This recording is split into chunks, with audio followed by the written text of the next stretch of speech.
Welcome everyone to my presentation for Sigmetrics this year.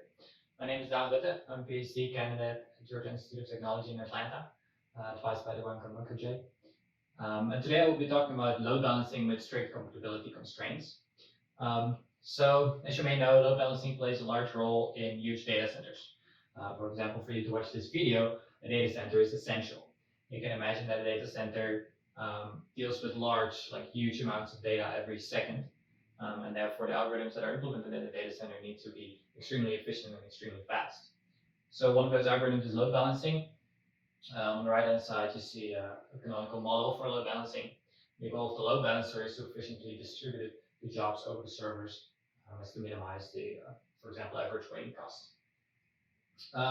This model has been extensively studied in the literature, and today I will introduce an extra dimension, which is compatibility constraints. So we'll be looking at the jsqd policy. It's also known as the supermarket model, the power of D, power of 2. So what it means is that D servers are selected at random, and among those D servers, the server with the minimum queue length is selected as a server that the task should go to. So this policy is well known, and actually its performance has been studied extensively in the literature, mostly by means of the mean field approximation. And the performance is excellent if you compare it to random routing. There's an exponential improvement in, for example, average waiting costs. So what are these compatibility constraints that I've been mentioning? Well, in nowadays, large-scale systems have more and more diverse job types. And as a result of that, there are strict compatibility constraints of which server can handle which task type. So you can imagine that there are different task types. I have a few examples. For example, if you look at Netflix, you can imagine that each movie is not stored on all of the servers. There are some servers that have certain movies available. And if you want to watch a specific movie, then there is only a subset of those servers which can help you with your request. The same holds for your Dropbox data. Another example is IBM Watson, which facilitates, for example, chatbots. Or Google Translate. For example, in Google Translate, every language has their own machine learning model that facilitates translating this language. But it is very costly and not even possible to store all those machine learning models on every server. So there is a subset of servers for every language that can support translating between that language. So the task type needs some pre-stored data or some pre-stored machine learning model, and it is too expensive to store this data or this machine learning model on every server. And therefore, there is a strict compatibility relationship between servers and the task types. Yeah, so it's infeasible to design a fully flexible system where all the data is stored on all the servers. And it's also been well known in the literature that this is too expensive, for example, by Rice, which saw that there were overwhelming implementation complexity or that there was extensive storage capacity requirements. And sometimes compatibility constraints also come from geographically constrained network models. For example, GUST studied the bike sharing network, where the locations actually created the compatibility constraints. Yeah, so like I said, most passwords in a large-scale system assume full flexibility. And to study this, they use mean field techniques, which have been introduced more than 20 years ago already. They've been very effective, very important to study these various load balancing algorithms. However, if you introduce compatibility constraints, things become a lot different. In fact, the heuristics that are due to the mean field techniques are no longer true. They may be very surprising, but we'll see a few examples later in this talk. So to summarize, the mean field approximation is not accurate at all, and the performance of jsqd is significantly worse if you introduce compatibility constraints. So today I'll be talking about ways to circumvent this, so how you can design your compatibility constraints such that the mean field approximation is still valid, but more later. So I just want to quickly go through this slide. It's mostly a slide that you can look back to if you're looking for related works. So flexibility was first studied by Turner in 1998. So he studied a system where Specific task types use jsqd for their routing, and specific task types were given no routing choice. And you saw that there was this significant improvement of these task types that use jsqd. This talk is also related to the large literature on stability analysis. So I listed a few examples here from 1995 until more recent works. So more closely related works is, for example, the effective compatibility constraints in input queued system. So that's more on the scheduling side of things. That's been studied what the effect is of compatibility constraints. Another one I would like to mention is if you look at the jsq policy, so join the shortest queue, then there's also been some literature on what the effect is of compatibility constraints. And there will also be a talk given at Sigmatrix, which we'll be talking about this. And last, I also want to mention this survey that has a very extensive review of all the different load balancing algorithms. So let's look at our model. This is our model, and what we see on the top is a different number of dispatchers or task types. We have mn of those, and we denote them by wn. Each dispatcher receives tasks at a rate of lambda n over mn, so that the total arrival rate is lambda n, for lambda smaller than 1. And then there is, on the bottom, you see a set of n servers, which we denote by vn, so they each have their own queue, and tasks wait there until they're handled. But between those, what is new is the compatibility constraints.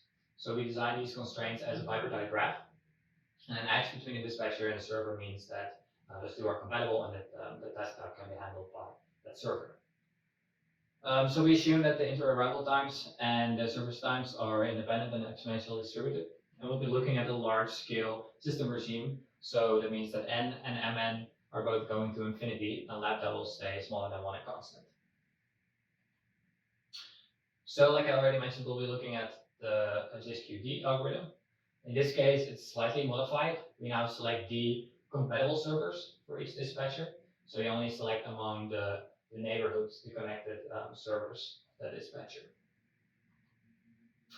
So to give a brief summary of today's results, the question I will be asking and then answering is, what is the maximum sparsity allowed in the compatibility graph while the mean field approximation remains valid? So what we want to do is, we saw that it's expensive to allow full flexibility. So we'll be reducing the number of edges in the graph until we have a way sparser graph, but hopefully the mean field approximation will still be valid. So if you need to take away one thing from my talk today, then let it be this. So the validity of the mean field approximation extends to much sparser compatibility structures than a fully flexible system. I will show how we design these systems, and I will briefly outline how we can prove that these systems still follow the mean field approximation. There are some challenges, though, in doing this. It's not a trivial question. So like I already said, most of the passwords assume full flexibility, and this is for a reason. It's because they can apply the mean field framework.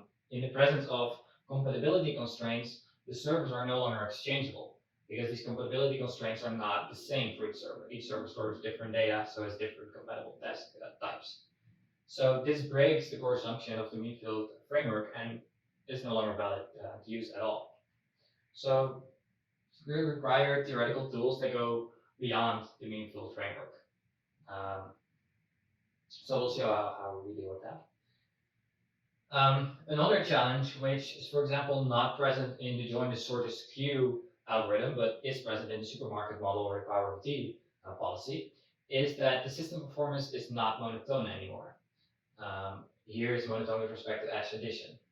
So that means that if you have an ill-designed compatibility graph, which may be stable, but if you add extra edges to it, you may make it an unstable system. So flexibility is not always helpful. So this is an example. Say we have this system, so there's just an edge between dispatcher 1, server 1, etc. But if we add a large number of edges to the first two servers, and those servers will be sampled way more often than any of the other servers. which means that also the number of jobs that these two servers receive will be way higher than the other servers, and in the end higher than their service rate, which means that the system turns unstable. So these challenges show that this is a non-trivial question, and we need new theoretical tools to solve this problem. Also, to come back to the last example, this is a simulation of a few systems. So what we see here is 3 different systems: the fully flexible system, which has a fully connected compatibility graph. We see our proposed design, which I will introduce later, and an ill-designed system, such as the one we saw on the last slide. And both the proposed design and the ill design are sparse, and they have the same average degrees, the same average number of edges in the graph. And what we see is that the ill-designed system actually blows up. Here we see average skew length over time, and the average skew length just keeps increasing, which means the system is actually unstable for this ill-designed compatibility graph. However, if you look at the proposed design, then the performance matches very, very closely to the fully flexible system. So we don't need a lot of edges to be able to match the performance of the fully flexible system. And also another takeaway is that since the degree of the proposed and the ill-designed graph is the same, this actually, the degree doesn't necessarily mean that you get good performance or bad performance. There is a different concept that we'll introduce later that will guarantee good performance. So our contributions are the following. We introduce a sufficient expansion property for deterministic sequences of graphs. And we show that both process level limit and convergence of steady state results hold if this property is satisfied. And finally, we also show how we construct random graphs that satisfy the limit laws. So from a high level overview, how we do this is we first establish convergence result for this deterministic sequence of graphs. And then we show that the random graph satisfies this property almost surely, which means that since they satisfy this expansion property, they also satisfy the limit laws. So let's look at an example of a random graph that satisfies our expansion property, and therefore also satisfies our process level limit and steady state results. So if you think about a data center, then the degree of a server means the number of different task types it can handle. If you think back to the Netflix example, it means the number of movies essentially that you can handle. So it's not hard to imagine that the degree is roughly similar to the storage capacity of the server. So in a real life system, you would have a constraint on the storage capacity. So let's say each server has degree dn. What is the minimum growth rate of dn necessary to have the same performance as a fully flexible system? So if you have dn equals to mn, then you would have a fully flexible system, and you would have the same performance as a fully flexible system. The question is, how much lower can this be so that we have the same performance? So I will now show our theorem about this random regular case. And this is a bit of notation. So QIN means the fraction of servers with the queue length larger or equal than I for the n system. So our main theorem depends on these assumptions on the growth rate of dn. So dn must grow to infinity, and it must grow larger than this first quantity that we see there, mn times ln n over n. So for example, if you imagine the number of dispatchers and the number of servers is equal, both equal to n, then dn must grow at any rate faster than the logarithm of n, which is way less than n itself. So if this condition is satisfied, then the process Qn converges to the process Q star, which is given by this ODE, and also the steady state converges to the steady state of this ODE, which is also stated here in the slide. And this ODE is special because this is actually the mean field approximation. This is the solution of a fully flexible system as n goes to infinity. So what that means is that even though we have a degree that is way less than n, so our system is way sparser than a fully flexible system, the performance in terms of queue length is still the same asymptotically. So here's a simulation result that shows this result. So we see here this Q vector, the different elements, first four elements of this Q vector. And we see that in black is the fully flexible system, or the solution of the ODE. And we see that as n goes to infinity, but even for smaller n, so I plotted here n is 100 and n is 10,000, we see that it is quite similar behavior as the fluid system.